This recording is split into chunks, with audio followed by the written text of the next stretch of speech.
മനുഷ്യരാകാം, കാട്ടുജീവികളാകാതിരിക്കാം. പ്രിയ DCL കൂട്ടുകാരെ, നീ വേദനിക്കുന്നതിൽ എനിക്ക് വേദനയില്ല എന്ന് ഒരാൾ ചിന്തിക്കണമെങ്കിൽ അയാളിൽ മൃഗീയത ഭരണം തുടങ്ങിയിരിക്കണം. ഈ അടുത്ത കാലത്താണ് ഇത്തരമൊരു ചിന്ത എൻ്റെ മനസ്സിനെ മതിക്കാൻ തുടങ്ങിയത്. സമൂഹ മാധ്യമങ്ങളിൽ വൈറലായി ഓടിയ നിരവധി വീഡിയോകളിലാണ് ഈ ചിന്ത ഉറപ്പിച്ചത്. സ്കൂൾ വിദ്യാർത്ഥികളുടെ കലഹങ്ങളും വഴക്കുകളും വഴിവിട്ടു വളർന്ന് തനി കൊട്ടേഷൻ ഗുണ്ടകളുടെ അഴിഞ്ഞാട്ടത്തിന്റെ പകർത്തുബുക്കുകളായി മാറുന്ന ക്രൂരമായ കാഴ്ചകൾ. സ്വന്തം ക്ലാസ്സിൽ പഠിക്കുന്ന സഹപാഠിയെ കൂട്ടം കൂടി ക്രൂരമായി തല്ലിച്ചതയ്ക്കുന്ന വീഡിയോകൾ. രക്ഷിക്കണേ എന്ന് അതിദയനീയമായ അവസ്ഥയിൽ കൈകൂപ്പി കേഴുന്ന സഹപാഠിയെ പേപ്പട്ടികളെ പോലെ കടിച്ചു കീറുന്ന ക്രിമിനലുകൾ.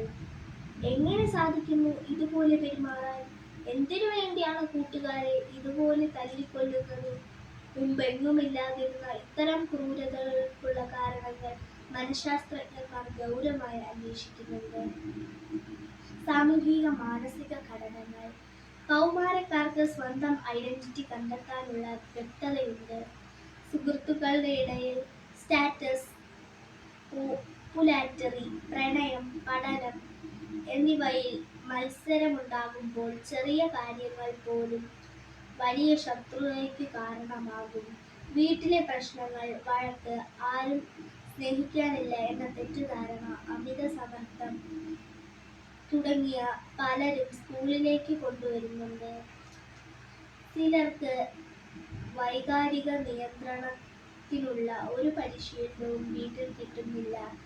ഈശ്വര വിശ്വാസമില്ലാതെ, പ്രാർത്ഥിക്കാൻ അറിയാതെ, മാനുഷിക ആത്മീയ മൂല്യങ്ങൾ അറിയാതെ വഴിയുറമ്പു സംസ്കാരത്തിൽ തന്നെ വളരുന്ന കുട്ടികളുണ്ട്. അവർക്ക് കോപം നിയന്ത്രിക്കാനുള്ള കഴിവില്ല. സമപ്രായ സമ്മർദ്ദവും പ്രധാന ഘടകമാണ്.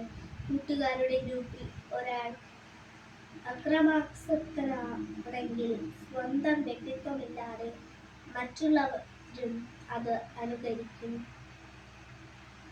സോഷ്യൽ മീഡിയയുടെ സ്വാധീനം. കേരളത്തിൽ സോഷ്യൽ മീഡിയ അഡിക്ഷൻ പ്രായഭേദമില്ലാതെ ഒരു പകർച്ചവ്യാധി പോലെ ആയിക്കഴിഞ്ഞു. വിദ്യാർത്ഥികളിലാണ് ഈ സമൂഹ മാധ്യമ അടിമത്തം ഏറ്റവും കൂടുതലുള്ളത്. സൈബർ ബുള്ളിംഗ് ആണ് ഏറ്റവും അധികം വ്യാപിക്കുന്നത്. സമൂഹ മാധ്യമങ്ങളിലൂടെയുള്ള ഭീഷണിയാണിത്. ഇൻസ്റ്റഗ്രാം, വാട്സാപ്പ്, സ്നാപ്ചാറ്റ് എന്നിവയിലെ അപകീർത്തിപ്പെടുത്തൽ, ഗ്രൂപ്പ് ഔട്ട് ചെയ്യൽ, മിസ്സിംഗ് വീഡിയോകൾ എന്നിവ വഴി ശത്രുക്കൾ പെരുമാറുകയാണ്. ഫൈറ്റ് വീഡിയോകൾ കർശനമായി നിരോധിക്കണം. സ്കൂൾ ഫൈറ്റ് വീഡിയോകൾ റെക്കോർഡ് ചെയ്ത് ഫൈറ്റ് പേജുകളിൽ പോസ്റ്റ് ചെയ്യുന്ന വ്യാപകമായിരിക്കുകയാണ്. ലൈക്കിനും വ്യൂസിനും ഷെയറിനും വേണ്ടി ഫൈറ്റുകൾ അതിക്രൂരമാക്കുന്നതും വർദ്ധിക്കുകയാണ്.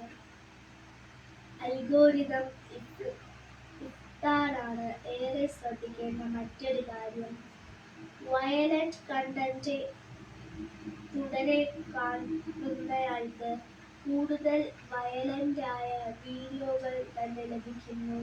അത് കുട്ടികളുടെ മനസ്സിൽ ഡിസെൻസിറ്റൈസേഷൻ, വൈകാരിക മരിപ്പ് എന്നൊരവസ്ഥ സൃഷ്ടിക്കുന്നു. എത്ര ക്രൂരതകൾ കണ്ടാലും ഒരു വികാരവുമില്ലാതെയാകുന്നു. മാതാപിതാക്കൾ ഇതിന് അതീവ ശ്രദ്ധ നൽകിയില്ലെങ്കിൽ അവരുടെ ജീവിതവും അപകടത്തിലാവും.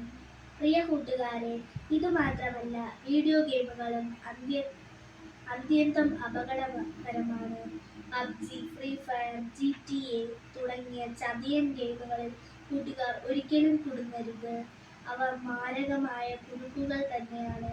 ഈ ഓൺലൈൻ ഗെയിമുകളിലെ ട്രാഷ് ടോക്കും ഡീവൈറൻസിലും നമ്മുടെ യഥാർത്ഥ ജീവിതത്തിലേക്കും വരാം. സ്വതവേ അഗ്നിസ്വീയ സ്വഭാവമുള്ള കുട്ടികളിൽ ഇത് കാട്ടുതീ പോലെ പടരും. അവരുടെ ഭാവി ജീവിതം കത്തിച്ചാമ്പലാകും. അതിനാൽ ഡിജിറ്റൽ നേറ്റീവേഴ്സ് എന്ന നിലയിൽ ചൈൽഡ് ആൽഫ കുട്ടികൾക്ക് ഓൺലൈൻ ഓഫ്ലൈൻ ബോർഡർ നഷ്ടപ്പെടുന്ന അപകടമാണിത്. ഇത്തരത്തിലുള്ള സാമൂഹ്യ അടിമകൾക്ക് സഹാനുഭൂതി, സ്നേഹം, ക്ഷമ, സേവനം, കരുണ തുടങ്ങിയ മാനവിക മൂല്യങ്ങൾ ഉൾക്കൊള്ളാൻ കഴിവില്ലാത്തവരാകുന്നു. എൻ്റെ സ്ക്രീൻ ടൈം ഓരോ ദിവസവും കൂടുന്നുണ്ടോ എന്ന് സ്വയം നിരീക്ഷിക്കണം. നമ്മുടെ മനുഷ്യ നന്മയ്ക്ക് കൂടുതൽ നേരം പരസ്പരം സംസാരിക്കാൻ, ആരെയും വേദനിപ്പിക്കാതെ തമാശകൾ പറയാൻ, നല്ല കൂട്ടുകാരാകാൻ, കാട്ടുജീവികളാകാതിരിക്കാൻ. നന്ദി, നമസ്കാരം.